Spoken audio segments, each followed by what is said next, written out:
Méditation du 22 juillet, l'héritage d'Ève. La description biblique d'Ève est un excellent rappel de ce que devrait être la priorité d'une femme chrétienne. Citation de John MacArthur. Ève, combien de choses ce nom de 3 lettres évoque-t-il? En général, pas de bonnes choses. Au fil des siècles, nous l'avons réduite à être la protagoniste de la chute. Pas important quelle chute, mais la chute en majuscule. Ce qui a incité Adam à pécher, la destinataire d'une malédiction brève mais dure qui nous affecte, nous les femmes, jusqu'à ce jour. Pouvons-nous trouver du bon dans son héritage? Le nom de la première femme n'est mentionné directement que 4 fois dans les Écritures. Dans l'Ancien Testament, nous lisons ceci: l'homme donna à sa femme le nom d'Ève, car elle a été la mère de tous les vivants. Genèse 3, le verset 20. L'homme connut Ève, sa femme, elle devint enceinte et accoucha de Caïn. Genèse 4, le verset 1. Et dans le Nouveau Testament, le serpent séduit Ève par sa ruse. 2 Corinthiens 11, verset 3. Et Adam a été formé le premier, Ève ensuite. 1 Timothée 2, le verset 13. Une manière très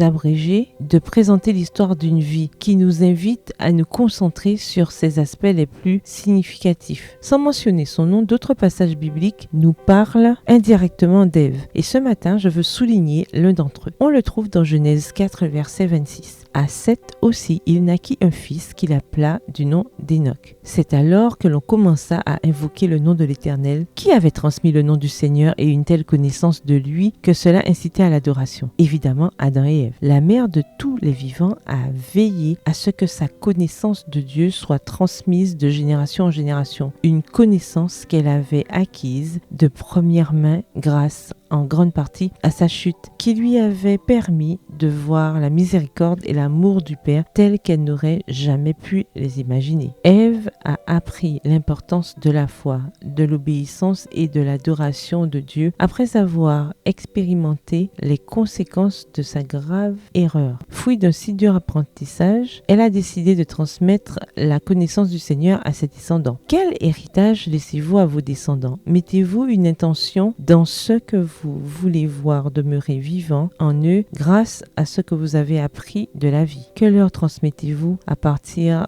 des précieuses leçons que vous avez tirées à chaque erreur? Le verset du jour se trouve dans Genèse 3, le verset 20. Ève, la mère de tous les vivants. Bonne journée, que l'Éternel vous bénisse.